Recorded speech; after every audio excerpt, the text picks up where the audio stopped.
Welcome to the Paranormal Zone. This is a real interesting segment for us because we have gone across the pond, as they say, to London, England, and we have the renowned Russel, who has studied Jack the Ripper case for many years, and then I understand he's also a historian and has other stories to tell. So we want to welcome Russel. Russel, welcome to the Paranormal Zone. Welcome, Russell. It's great to have another historian on. I'm a local historian now this way. You're internationally known, but I'm the local guy, which is great to have another historian on with us. So thank you. Thank you very much for having me.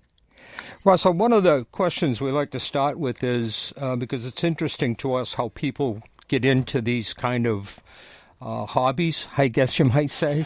How did you get interested in the Jack the Ripper case? Well, that's interesting. I normally explain this on my tours because that's one of the big questions.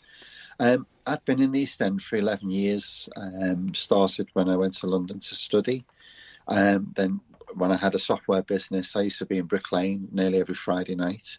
Yeah. And then watching that film with Johnny Depp called From Hell 24 years ago. Wow. And I just questioned, where's the 10 bells? Where's the story? And I went on a Ripper tour, like most people do, and then realised that where I'd been for 11 years is exactly where all the story happened, you know? Right. And that's really what gripped me. That's where it started. Yeah, well, that's very interesting. That is. The question that some of our listeners emailed us when we said you were going to be on was, which interests me, and the question was, is there a possibility that Jack the Ripper may have been a female? No. No possibility at all? No. Okay. Not at all. And actually, when I told somebody that I was having you on, this kid knew a lot about Jack the Ripper, which surprised me.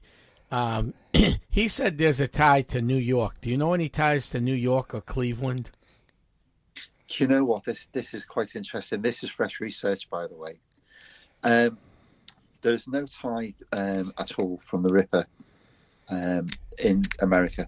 Okay. You never went to America. But your chief of police in New York in 1894 said if the Ripper murdered in New York, he would have fired him straight away. And it was sort of a direct dig to the City and Metropolitan Police of London. So it was like he challenged. It was quite a challenge.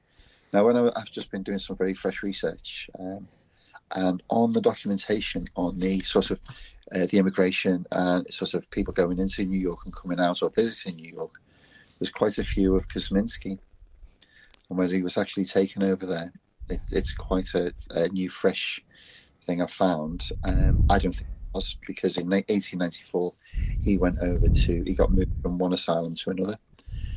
So he was at Colney Hatch, then moved to Leiston, where he died in the end.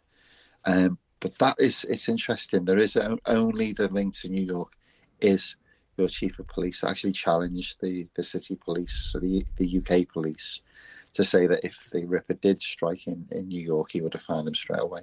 Because there was some type, I was Syracuse, New York. There was something similar going on, so it was probably a copycat at the time. Yeah. Well, yeah. The other part of this, Tom, was the fact, didn't the killings in London end at about the same time that they thought he migrated to the United States? That would have been, if anything, that would have been a coincidence. Just a coincidence. Just pure coincidence. But the only person that went was quack doctor, Francis Tumblety. And that's he is an interesting character in himself. Mm. And he did go to America.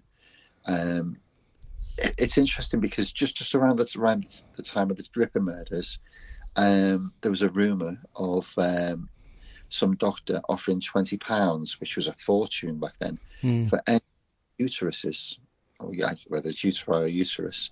And of course, we know the Ripper took several of these from his victims with him. And they said that Tumblety did have a meeting once, and the women's uteruses or uteri in jars around the room, which is quite a very eerie thing. But outside of that, Tumblety, there was a little child letter discovered in a book in a library, talking about Tumblety, but it wasn't him at all. But he was the guy that did go to America, but no, it was never Francis Tumblety. The other thing with this character himself was he was arrested in so I don't know what's PC nowadays. It was a gay club. Yep. So it's like in a gay brothel. Yeah. So obviously, if he's in a gay brothel, it sort of intimates what sexuality he has. Then we know that serial killers, they will murder in their sexual taste, if you like. So if we say Jeffrey Dahmer, right. John Wayne, they murdered men because they were gay. So if Tumblety was a murderer or a serial killer, there's no evidence of any of this, by the way, with him. And he was gay, then he would have murdered men. Yeah, sure. And that would have also given him access to the streets late at night because of some of the clubs, correct? To be fair, everybody had access to the streets late at night. Yeah. But wasn't most of these crimes committed in the early morning hours between 1 and 3 or 4 o'clock? Between 1 and 5 o'clock in the morning, yeah. Yeah, so that's really kind of, an odd hour, right? Well, that's interesting because police used to have like a patrol or a beat. It used to be 15, 20 minutes. So it's literally a block to walk around. So everywhere was patrolled. Right. So it wasn't as if the streets were empty. It's more likely that he knew the timings of the police patrols to commit his murders when he did. And definitely with the first murder victim, Polly Nichols, that feels opportunistic that he was in the right place. He took it for the right place at the right time. Right. How do you think, Russell, he picked his victims? By random? Do you know? I'm in Whitechapel tomorrow. I was there yesterday. When you actually walk through the story, it's very small. It's an exceptionally small space. If you really did the whole story and walked through it, you could do it in about 20 minutes. So when we do the Whitechapel murders, of which there were 11, 5 attributed to him. Okay. The first, Emma Smith and Martha Tabram, they're within 3 minutes walk from each other, those murders, or the attack and the murder. And then where Polly spent the last day of her life is literally another couple of minutes walk from where Emma Smith. So you got 1, 2, 3 victims all in within 3 to 5 minutes of each other. Annie Chapman, again, is less than 5 minutes. Well, it's about 5 minutes from where Polly was the last day of her life to where Annie Chapman was actually murdered. Right. Ellie is just literally, again, over the road. Interesting, Elizabeth Stride, the location of her murder was because the guy that we know who it was, and I was given the name by Scotland Yard. I didn't just pick a name out of a hat. Sure. Mm-hmm. That was at the end of his street where he lived. That's why that location's there. And then because he was interrupted with Elizabeth Stride, there's a church called St. Boltoff's Without. That means outside the city wall, which is by Mitre Square, which is a very well-known place to pick up prostitutes, especially for sailors. And he knew he could get a victim there because he was interrupted when he tried to, what's the word I'm looking for, disembowel Elizabeth Stride. So he went looking for another one, and he knew he would get one there. That's why those locations are where they are. Mm-hmm. And did they ever find, were the body parts actually missing? Did he take them with him? Oh, yeah.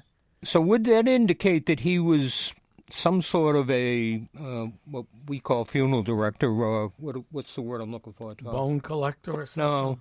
No. A coroner. I'm sorry. Yeah. Couldn't think of the word. That's an interesting observation. He wasn't a coroner. He did have anatomical knowledge. There's no way he would have been able to do what he did on several occasions there without anatomical knowledge. But with that point itself, that would have thrown a lot of attention onto the surgeons at the Royal London Hospital. Right. So there were 2 coroners that were sort of, one said yes, one said no. So that was an interesting observation. Yeah. And it was never discovered what he actually took the body parts for then. Now that's interesting because I'm not allowed to announce the next step in this journey that I'm on. That's fine. But all I can tell you is I do have something to say about that. Okay. Can we get you on a podcast in the future someday? Great, that'd be wonderful. Awesome. This is what I can give you right now in the awesome. Another question I had, Tom, was DNA was introduced, I don't know, 30 years ago or something. But certainly DNA wasn't back in those days. But some of the people, the women that were killed, could they recover DNA today from them? They could, yes. That's very interesting. Yes, and Dr. Jari Louhelainen, who's basically been the godsend as well, scientifically, what a genius of a man. He explained to me that if you can exhume a skull and extract a tooth, you can get DNA from the pulp in a tooth of anybody. Right. And he said to me, like, you can get DNA from the pulp of a tooth of a mammoth. You know, right. These are things. But they were buried mainly in common pauper graves. So actually identifying the skull of the victim. They had the trouble with Mary Jane Kelly, the last victim, because she's in a pauper's grave, so there's many people in that grave, so they don't know which one was her. So they just can't find the correct one to pull the DNA from, right? That's correct. The other way you can how we did it, and again, that's sort of not guaranteed with other victims.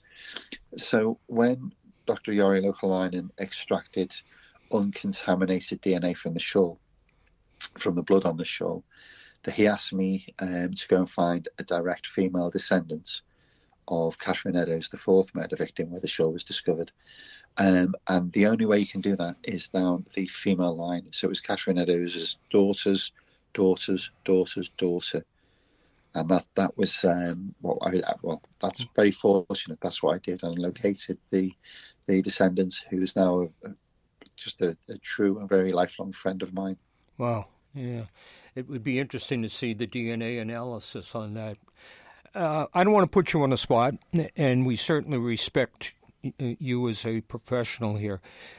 Thank you. Do you think that in 2024, somebody in law enforcement knows who Jack the Ripper really was?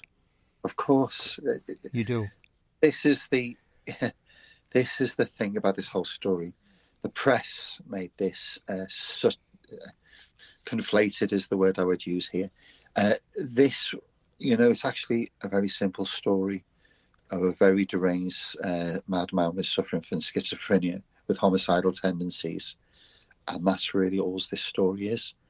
But it's been blown out of all proportion to become a legend. That's what it is now. And everyone, it's Jack the Ripper. Right. My whole aim was to eliminate that, which is very difficult, hard, impossible. So actually, this was a madman, not a guy walking around with a cane and top hat glass bag, and but really, it was the top guy who was head of CID. In his memoirs, The Lighter Side of My Official Life, Robert Anderson, which you can buy online, he actually stated that they knew who Jack the Ripper was. Wow. That's been there since about over 114 years. That's been knowledge. Wow. That's well, what I think, sir, is the Jack the Ripper case, and then we had the Boston Strangler here, if you're familiar with that story. A lot of this stuff gets blown out of proportion. Yeah. Especially by the news media. I have a friend. I have coffee with him every morning. He's a retired state trooper. Right. His name's Albert DeSalvo. Which was our Boston Strangler. Which was the Boston Strangler. Actually, he's cousins to him. Yeah. Oh, to really? The Boston Strangler, yeah.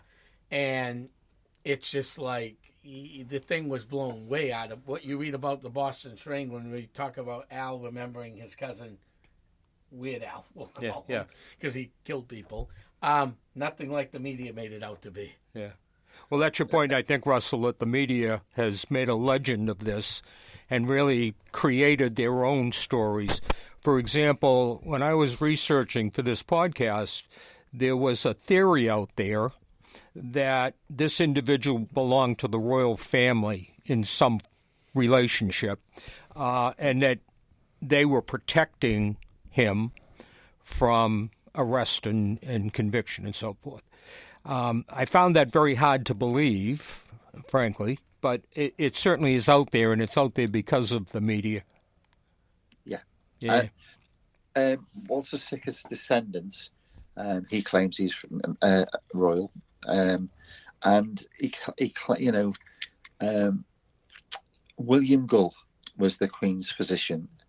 Now, when you watch From Hell, when you watch Murder by Decree, which is another Ripper film, when you watch Jack the Ripper with Michael Caine, it's always the Queen's surgeon or the physician. Now, William Gull was in his 70s and had 2 strokes. The eyewitness testimony says the man attacking the victim, which is Elizabeth Stride, was in no later than his 30s. And he had to get away quick. And, if a man of that age, that was never going to happen.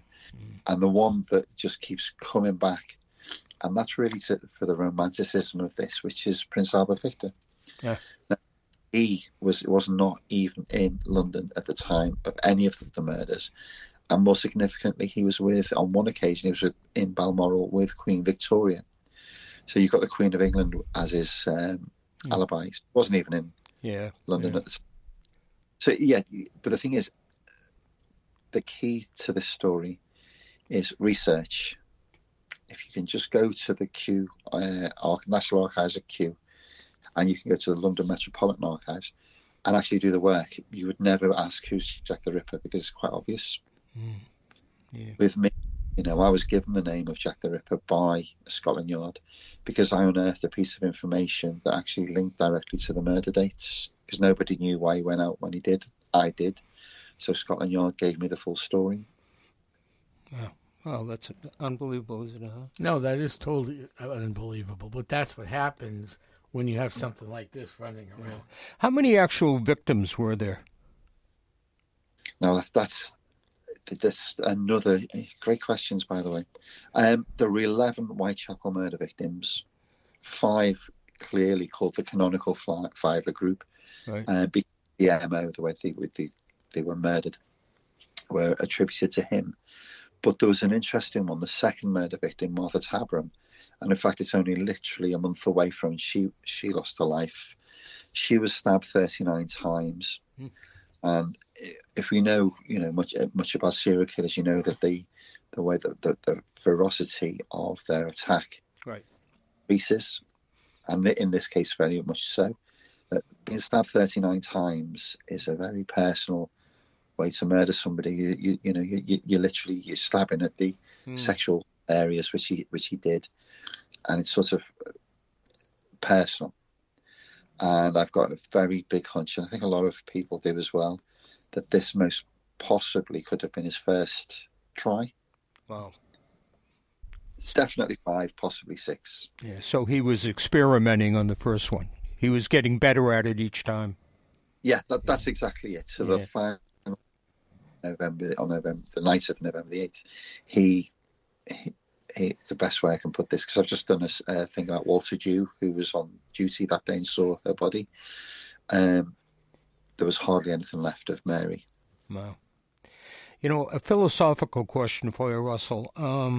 Why do you think Jack the Ripper case is still, I won't say in the headlines today, but certainly out front in the media today?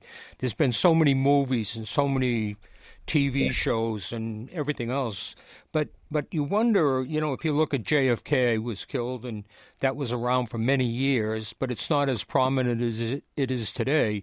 And yet Jack the Ripper, I would venture a guess, and I don't know this, that there were more books written about Jack the Ripper in this century than there was about JFK's assassination.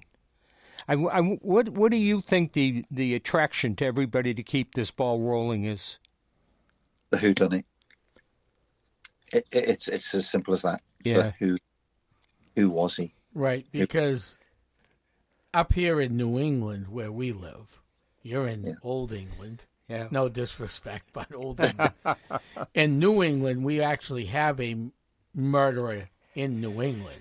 It wasn't just the Boston Strangler. This guy was born in Gilmanton, New Hampshire. During the World Fair, the 1880s World Fair in Chicago, remember the Murder House? Right. H.H. Holmes. H.H. Holmes, yeah, he was born in Gilmanton, New Hampshire. Yeah. Yeah. So, I mean, and that's coming back around. There's a lot of people talking about that again. Yeah, but I mean, Jack the Ripper, Tom, movies, TV programs, books. I mean, it just seems to me that people just are enthralled with the story. Oh, they are, for some weird reason. Now, you've written some books on this, Russell, correct? I have.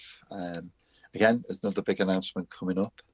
But yeah, my book is this one. So in there is the full story. This is that one. That's the name in Jack the Ripper, because I don't know if it's backwards, but that's that one. Yeah. And where can our listeners get that book? You can get this online, get it on Amazon. You can buy it directly from my website, jacktherippertour.co.uk, for Jack the Ripper. But also released yesterday, I'm actually just processing them now, is I've written a graphic novel. So it's 25 episodes, the full account of every single facet of this story. Wow. So that's my first one that's just come out. Yeah. Oh, congratulations. Wow. Thank you. Yeah, isn't that wonderful? Yeah. But it allows the artistic ability to, the freedom to give the full story. And there's one fantastic little scene further down the story where all of the main people that were ever named, Jacob Isham-Smith, Michael Ostrog, Montague John Druitt. There's a night of the 29th of September when the double event when 2 murder victims were murdered within an hour, where Elizabeth Stride, she was drinking in the Queen's Head pub, which is on the corner of Fashion Street and Commercial Street. And as she walks off to go to where she ended, her life was ended, she walks past, and I literally paint the picture of all these characters in this one area, as if, who is it at this point? Right. It's a sort of fascinating story, but there's a beautiful, for me, just the way that I can convey this is he was identified. There was what was called a confrontation, and that's the story of what happened after the 5th victim, because he didn't just stop; he was stopped. He was stopped. Yeah, and the eyewitness Israel Schwartz wouldn't testify against him. So that's what I've written in the book. But actually, what I've done in the graphic novel is he sort of turns a bit like a Jekyll, because he was schizophrenic, like, the Robert Louis Stevenson Jekyll and Hyde character.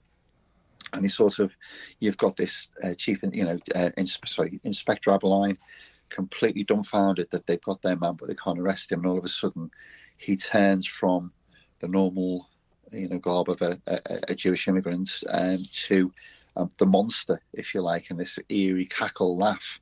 And it's those type of things I can put in the graphic novel that people go, wow, whereas I couldn't do that in the book. Wow. Yeah, I'd encourage our listeners to go out and buy these books. I'm going online today and get mine. Yes. No, definitely.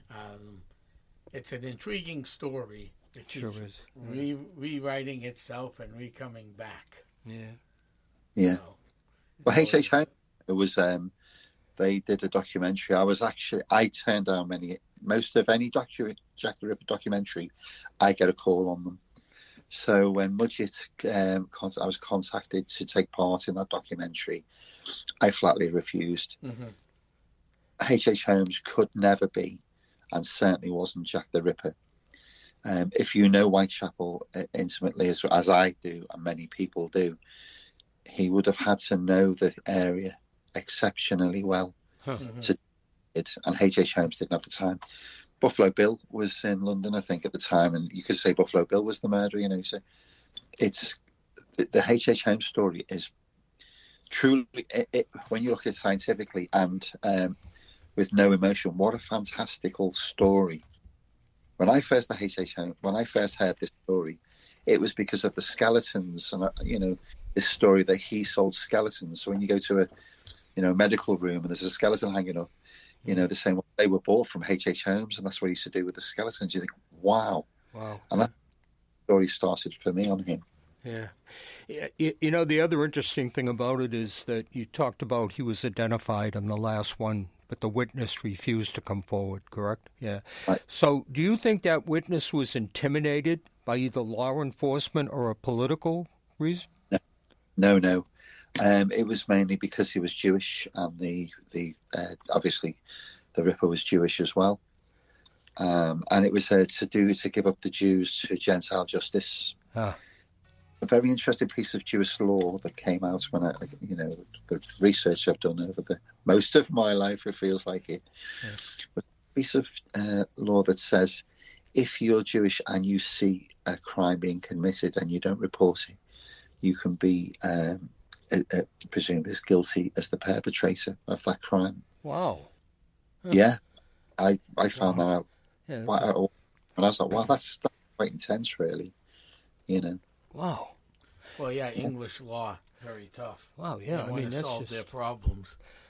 So this individual, if I understand this correctly, could identify, which was at least alleged to Jack the Ripper, and yet they don't come forward because they were afraid of prosecution themselves. No, it didn't happen that way. So basically, on the night of the 29th of September, 1888, it's about 1:45 going into the first hour of the 30th. So it's the night of the 29th going into the next day. And Israel Swartz was walking past Duffield's Yard, and I film it many times. I post it on my page on Facebook. It's very close from the two pavements. It's quite a small, narrow street, Berners Street, and he got a clear view of Kosminski, who it was, attacking Elizabeth Stride and trying to pull her in to Duffield's Yard, where she was found, after. And he stood there and got a very clear view. He's the only full eyewitness, in reality, that the police actually used. There was two, that and Joseph Levin. Okay, yeah. But he was interviewed by, I think it was Donald Swanson or Aberline. Donald Swanson, I think, interviewed him. In fact, I've got the paperwork here of that. Yeah. And straight after it was straight after, like within a day, he was interviewed. But it wasn't until Kosminski, who's the Ripper, attacked his own sister with a knife shortly after the murder of Mary Jane Kelly, that his brothers, who knew it was him, had enough, and they gave him up to the police. And it was then and only then, when they tried to, they got him out of London, they took him to a police seaside home in Hove, Clarendonville as it's called, and it was a confrontation. And that's when Israel Swartz was brought back to see, is this the guy you saw attacking Elizabeth Stride? And the words of Robert Anderson in his memoirs were, it was an unhesitating ID. So that was the man he saw attacking Elizabeth Stride. Wow. You stated before that you think that Jack the Ripper may have been schizophrenic. He was schizophrenic. Was he under care for that, Russell? No. Never. No, they didn't know. No, in fact, it wasn't until not longer. It was around that period that schizophrenia was given its name, because Breuer and Sigmund Freud, it was really mania. It was just called mania back then. They didn't know. They didn't actually have any classification for it back then, not properly. And it was the things that he did. And so it's written and documented that it was solitary vices. And I'm a psychotherapist as well, on top of everything else. And solitary vices, basically, I'm sorry to use the word, but it's one word's used, onerism, but masturbation. So masturbating publicly, that's a telltale sign. The other one is auditory hallucinations. So hear voices. Yeah, voices. Yeah. Full of schizophrenia. So they say paranoid schizophrenia nowadays. It's not a term used. It's just schizophrenic or schizoaffective is the other word nowadays. Did Jack the Ripper have a family? Oh, yeah. He did? Yeah. So do you think his family knew about his activities? Yeah. I mean, they protect until they had enough of him. Yeah, it'd almost have to. I mean, he's out at night. He's out between 1 and 5. And, I mean, the gruesome part of this whole murder is the disembowelment and the removal of organs, correct? But, as a novice, you have to assume he was covered in blood. Yes. Right after the attack, right? I mean, he's got to get home somehow, right. but his clothing has to be covered in blood, right? I mean, I asked this many times. That's a very good point. there's I think it was in 1925, Alfred Hitchcock made a Ripper-style film called The Lodger. And in that, when he comes in, he's covered in cloak, clothes. Yeah. The thing is, he had a face scarf. Right. So he could have had that, taken it off when he made his escape. Yeah. Blood at the Polly Nichols murder scene, believe it or not. And you've got to remember, covered in blood. Very interesting, yes. With the hands, yes. But the other part of the MO that's not really discussed much is, yes, he cut the throat. Yes, he disemboweled them. But he also throttled them or he strangled them. So they were dead. So the atrocities were committed post-mortem. So basically, the blood wasn't spraying as much as it could have alive. Yeah, and for our listeners, post-mortem means after death. That's right. They were already dead when he did this. Yeah. Annie Chapman, though, with Annie, or Dark Annie, when she was found in the backyard of 29 Hanbury Street on the 8th of September 1888, there was blood spatter, like spray, on the side fence where her body was found. Wow. And what makes Miss Chapman stand out from the rest? Because it was the first one, maybe? Well, Annie Chapman was the fourth in the series of 11. Fourth. Okay. She was the second Whitechapel murder victim, second Ripper victim, because she was the first that had. I mean, I don't know how much you want me to go into the story, but what I can tell you is what he did to her was, again, remembering these are human beings, what he did to her is more like a carcass, more like a cattle, and it was. I mean, I don't know how many of your listeners know that he took the intestines out and threw them over the shoulder, or he cut the whole flap of her front parts of her body and put that on her other parts of her shoulder. Then he cut out some parts of her bladder and took that with him. So what he did. Being the fourth victim, then, was he getting more? Well, Annie was his second victim. Oh, second, okay. Yeah, but by the time he got to Catherine Eddowes, who was his fourth victim, I don't think because he only had 4 minutes to commit what he did, and I don't think he strangled or throttled Catherine. I think he went to town straight away on her, and it sort of shows in the expression on her face when you look through the nightmare of what he did for Catherine. It just looks like she wasn't like the others where they feel at rest. Catherine looks tortured, as if the tortured soul look on her face. It's quite harrowing. By the time we got to Mary Kelly, there's no face left of Mary.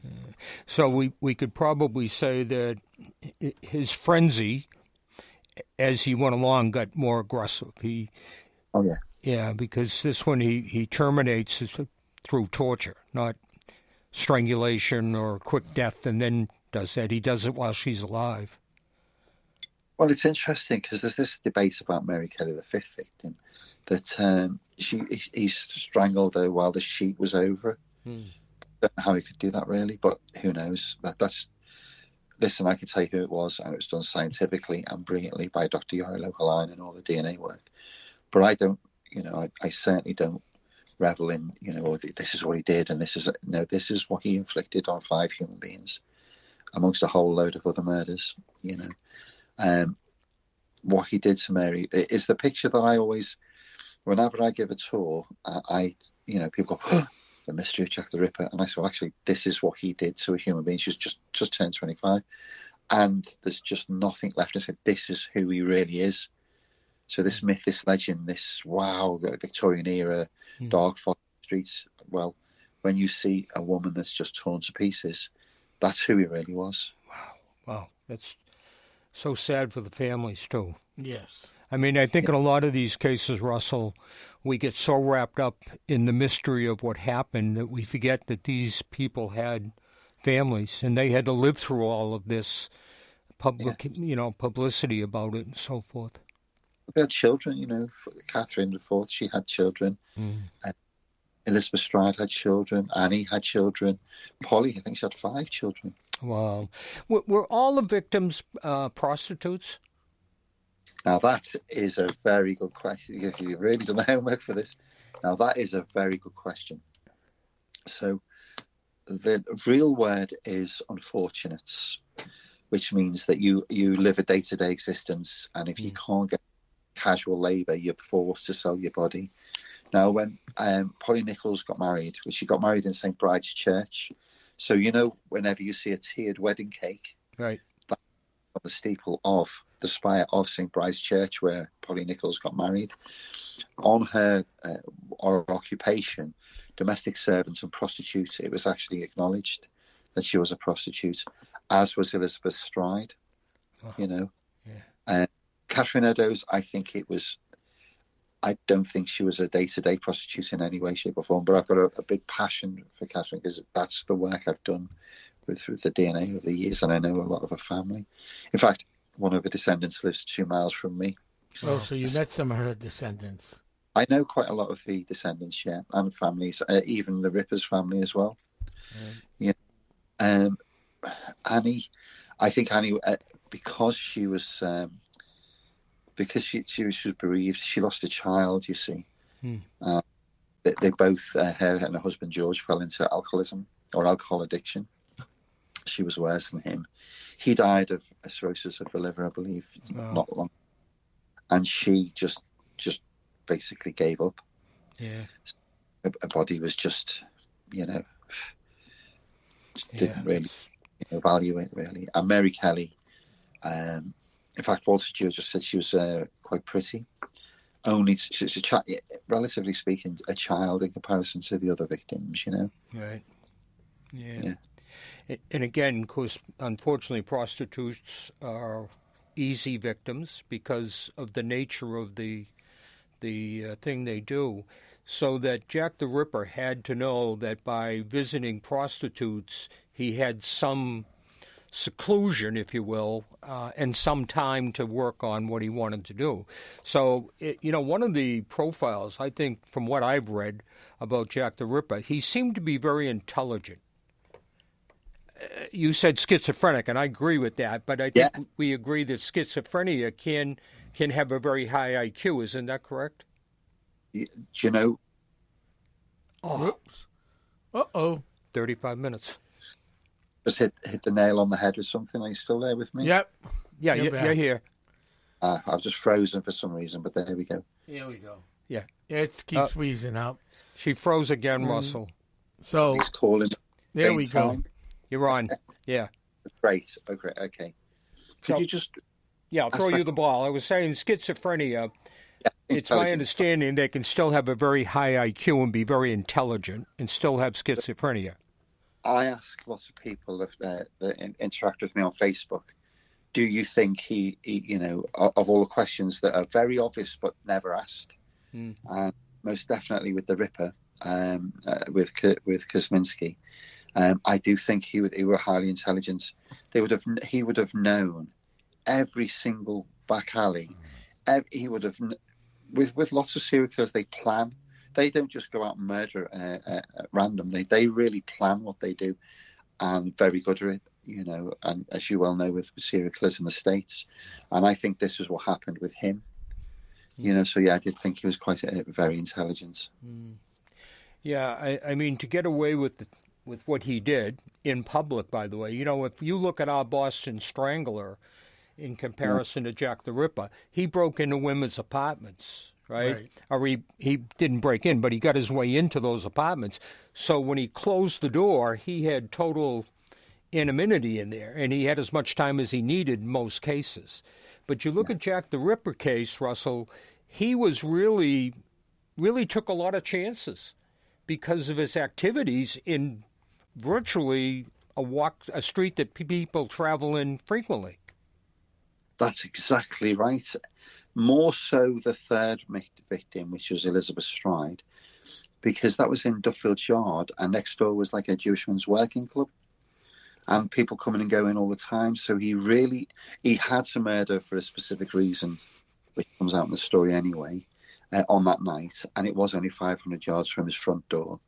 But he did take huge risks. Right. Again, with Square, I personally believe that he knew Mitre Square, And even though Mitre Square was the next after Elizabeth Stride, I do believe that he would have chosen a victim at another time if that didn't happen the way it did that night, the double event, and he would have murdered a victim in Mitre Square. So he clearly knew what he was doing, very much.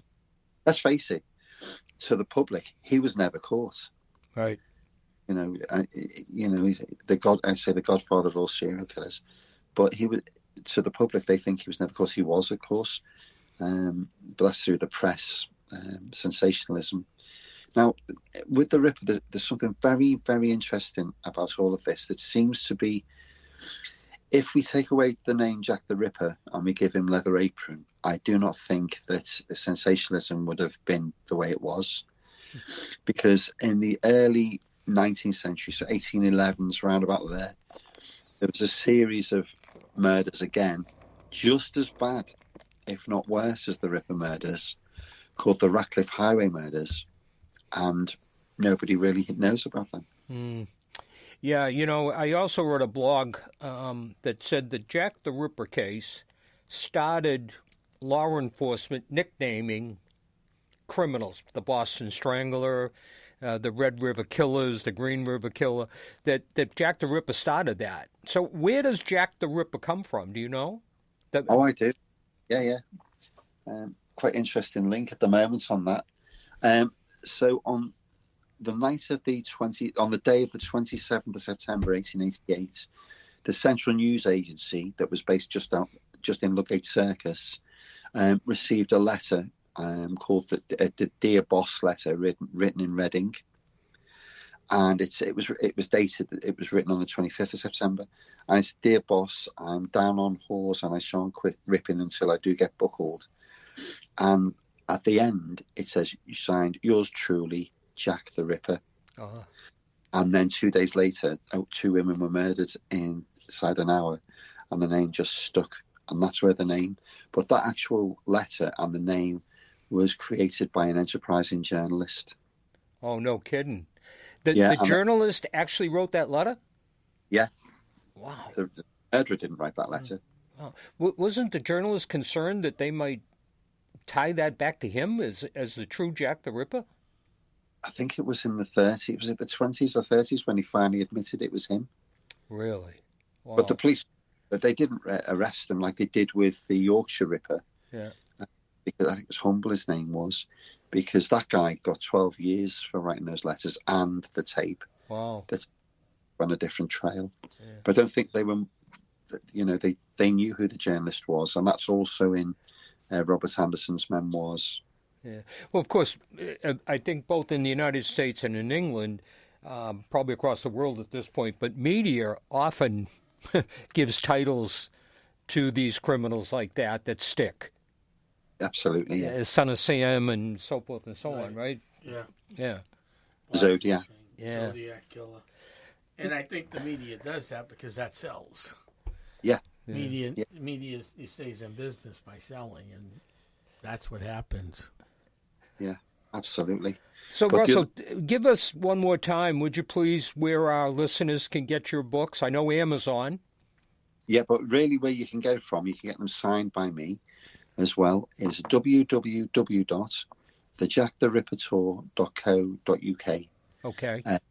Mainly active on Facebook as the Jack the Ripper Experience, or Russell Stephen with a PH Edwards. And that's where you can see every day I pull you into the world of the Ripper very much. Yeah. And you have a Facebook page people can friend you on too? Yeah. Jack the Ripper Experience, yeah. Okay, that's excellent. By the way, just for our listeners, I've been on this page many, many times, and it's one of the most interesting Facebook pages. So for our listeners that aren't big into Facebook, this is the page you want to go to because it's just full of information, and you did a wonderful job with that, by the way. Thank you so much. Thank you. Yeah. Well, this has been a very from 10 minutes? Oh, we get 10 left. Okay, we started early, too. This has been one of the most interesting podcasts we've done, Russell. Do you do a lot of interviews? I do, nearly one a week, one a fortnight. Wow. Yeah, I do. Well, we're very lucky to have you on, so thank you for coming on and talking about this, especially getting our listeners a different view of what was really happening in the Jack the Ripper case. Because what we hear here in the States is whatever the media wants to say, all the sensational stuff. Yeah. Hearing facts that were researched by a historian is a breath of fresh air. Thank you. I can tell you, because I know you're over in the US, we didn't just, Yara and I, want to just solve the Ripper mystery. There is another one we're actively working on, and it's a very high profile American one. Oh. So we're actually investigating another cold case serial killer story as we speak. Can you share the name of it with us? All I can tell you is the police aren't cooperating at the moment. Great. But it's one of your very big ones, is what I can tell you. Wow, I'm looking forward to that. Now you got me all excited about that, Russell. So hopefully that comes to you can help us over the big pond on this end solve another issue of the news blowing things out of proportion. And Is the interest in the Jack the Ripper case as high in London, England, as it is in the United States? Oh, yeah. It's still more so because it's here. Right. I walk in his footsteps every week. Wow. I mean, that has to be an unbelievable feeling to walk those streets and actually see the site that happened in. I mean... Exactly that. It's interesting. I gave a tour to a wonderful American family yesterday, and within minutes, they didn't realize it was me that solved it. And I said, well, this is who I am. And then within 5 minutes, I'm taking you in the footsteps of Martha Tabram, walked where she walked to a murder. You're walking in her footsteps within 5 minutes of meeting me.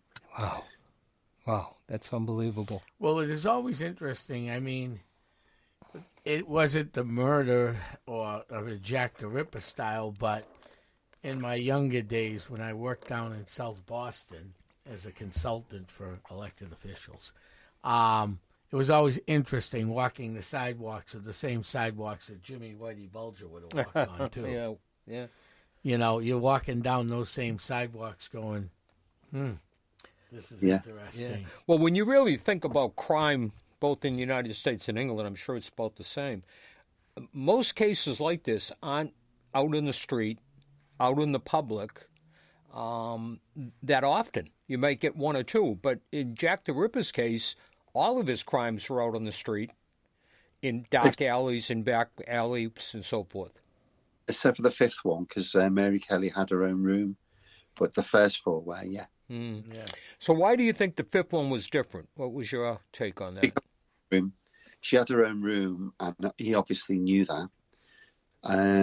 In fact, I just put a post out about the 10 bells, because Mary Kelly was in there the night she was married. She used to drink in the 10 bells, which is still virtually like it was back then. Wow. I'm sure he would have known that she had her own room. When you so there is something that sort of gets missed as well. His occupation was hairdresser or hairdresser surgeon. That's where he got his anatomical knowledge from. And you can't help but think that, these women must have had the haircut at some point. Mm-hmm. So did they go and get the haircut by him? So they trusted him on the nights of these murders. You just never know.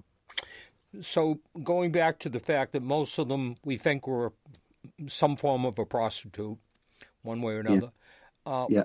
And they certainly wouldn't be homeless, but they certainly would be down and out in their luck. Is that correct? Absolutely, 100% correct, yeah. So do you think, in London at least, would those be the type of women that would get their haircut? Of course. I meant money-wise. If you're doing it for a penny, say, possibly.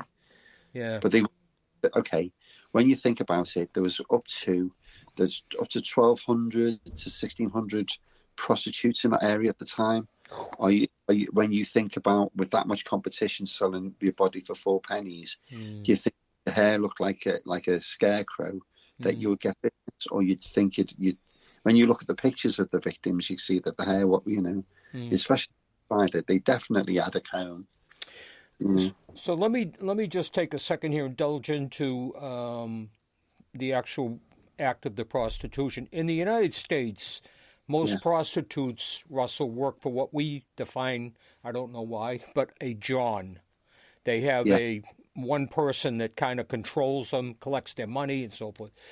Was that so back in London back in those days? Did they have somebody that, was in charge of them kind of thing? No, it was different. There was too many. But what there were was what was called high rip gangs. So these were bullies that tried to bully money out of the women. Yeah. And that's portrayed, actually, in the film From Hell.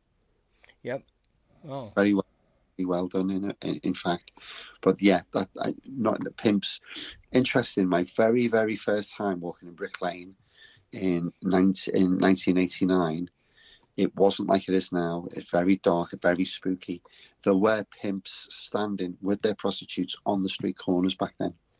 Oh, that's something, huh? So, So you were walking along the same streets that Jack the Ripper walked on, just as dangerous in 1989 as it was in 1889. Wow. Yeah. Wow. Absolutely. Yeah. That's incredible. And you never had any problems, huh? Not one at all. Never felt any danger. Well, it's me. So basically, I've been there for 34 years, 35 years, is it now? I'm not just immune to it. It's it's quite hard. Seems everywhere I go, I clear the area. I was in a 10 Bells, I had a drink the other Saturday, and it was packed, and literally everybody's got. I had my own. It's really weird. They seem to let me go through it. It's quite weird experience, to be honest. The owner of 10 Bells today, was it the same people that owned it back in the... No, different owners. Okay. Different owners, yeah. Back in 2000, just before the film came out, the 10 Bells were for sale for just under £2 million, and I very nearly bought it because the second I saw the film, I said, I'll have that. But at the same time, the month before, I just completed on buying my first care home, which is why I didn't own the 10 Bells. Yeah. And now the 10 Bells is very valuable. About $4.5 million, I think it is now. But I didn't know back then that I was going to get. I was roped into the story. Well, that's like it had nothing to do with a murder case, but that, like up here in Gloucester, I just had the name of the place. The Crow, whatever it was in the movie, there was a movie done there, and all of a sudden it went for pennies on the dollar to hundreds of dollars, of thousands of. What was the one there with the Gloucester fishermen? About the storm? About the storm. Perfect Storm. Perfect Storm, yeah. The bar that they used went up for sale right before the movie hit, and it didn't go for much money. Now it's worth big bucks. Well, one of the things in media, and it even rolls into at least our local news up here in the United States, they have a lot of liberty in what they want to say, and especially in the movies, because they come back and say, well, this is a movie. It's not meant to be real. And yet the movies made about Jack the Ripper were as, accurate to that as they could possibly get. Mm-hmm. Yeah. Except for the suspect, yeah. Yeah, except for the suspect, correct.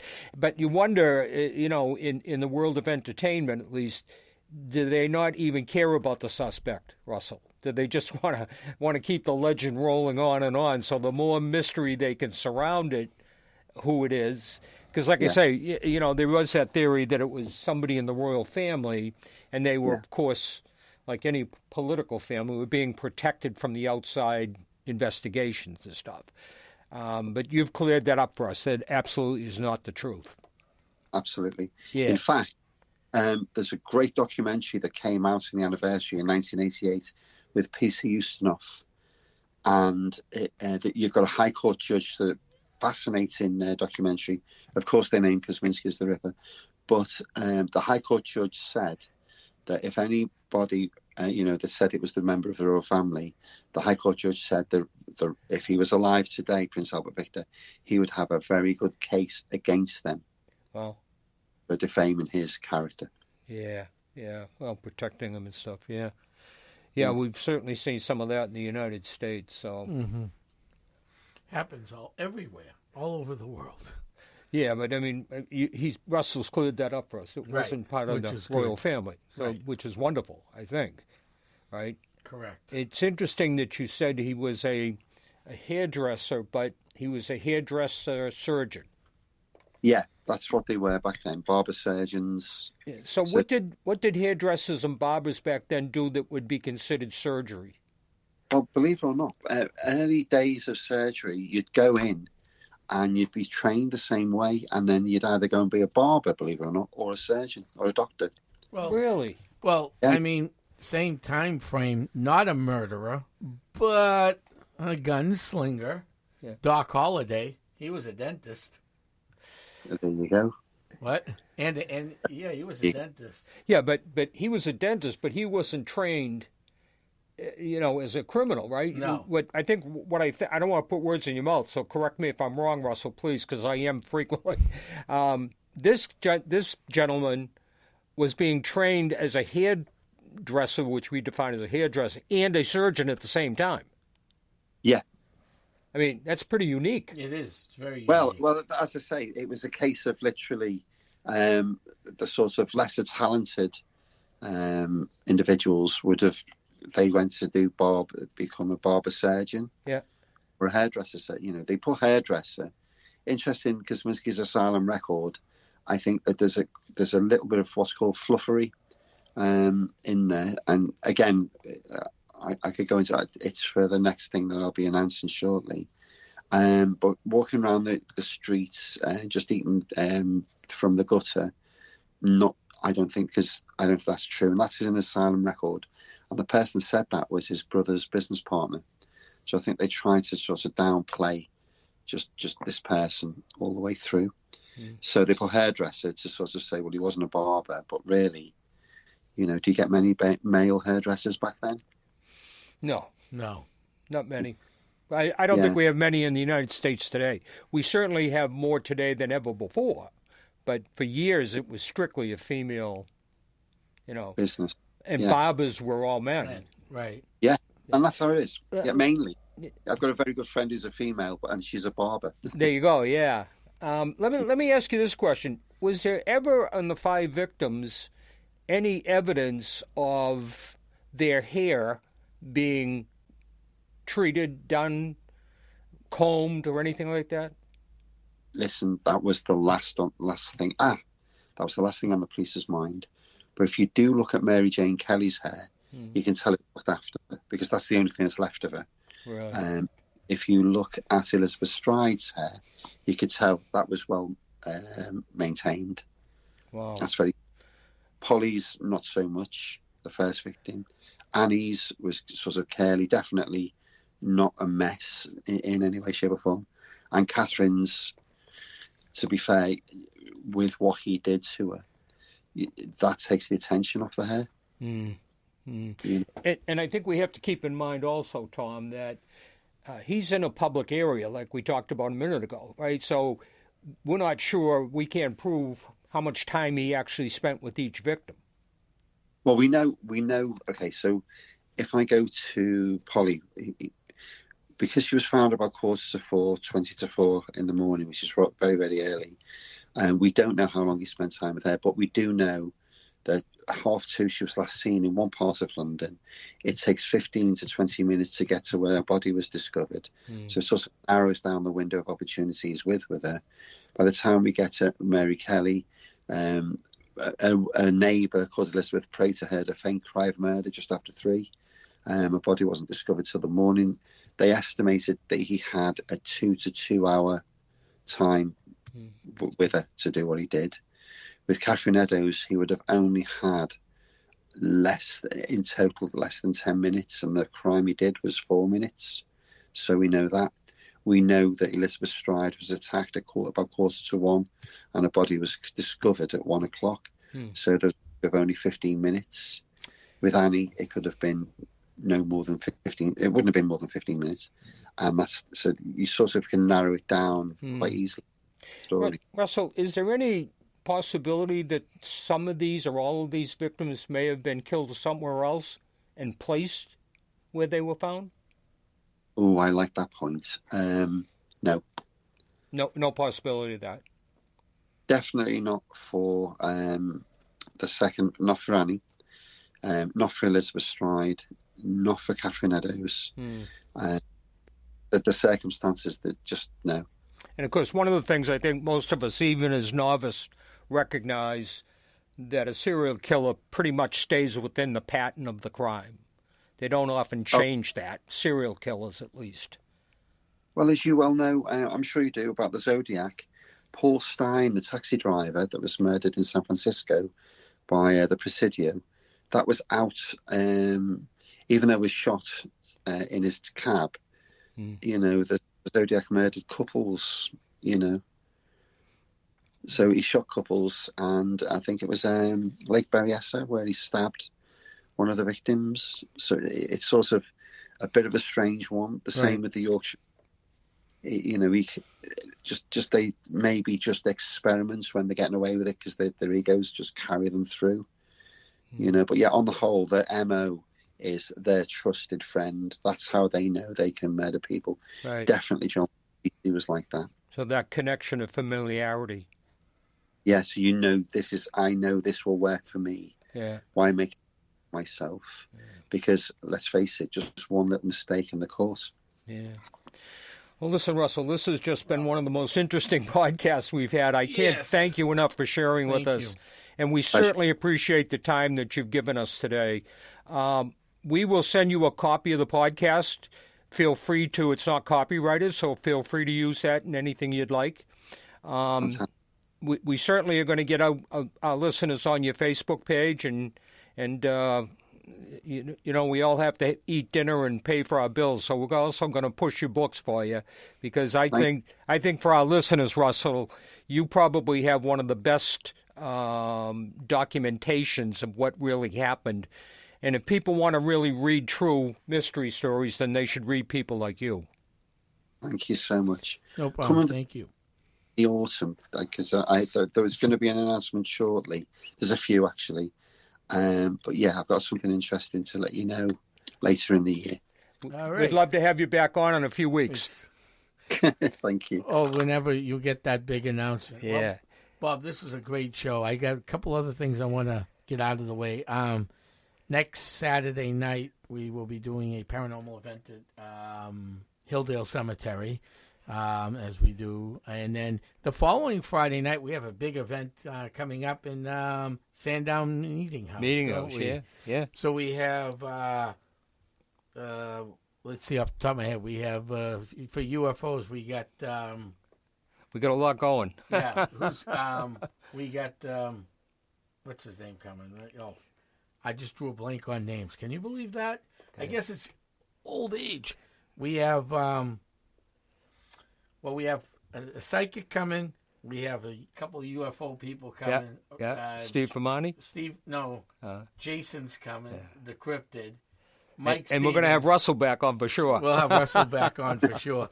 So we have that big event coming up, and that's going to be free to the public. So come on down for that.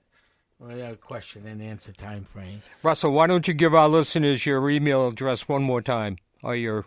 Sure. The website is www.thejacktherippertour.co.uk. You can find me on Facebook at the Jack the Ripper Experience, and my personal page is Russell Stephen with a PH Edwards. Good, and and Tom will do the same thing. We will put it on our website, and we'll put it on our Facebook page also. Lovely. Best of luck to you, sir. Thank you for coming on. Thank you very much. Take care, guys. Yeah, have a great day. Thank you. All right, Bob. Well, thank you for joining today and coming into the studio. Yes, I'm in studio today. Yes, you were. Yeah. So thank you very much for that, Bob. And I want to thank all our great listeners from here in the United States to all the way across the Great Pond. And we'll see you guys real soon. Have a great day, everybody. Thank you very much. Bye-bye. Bye-bye.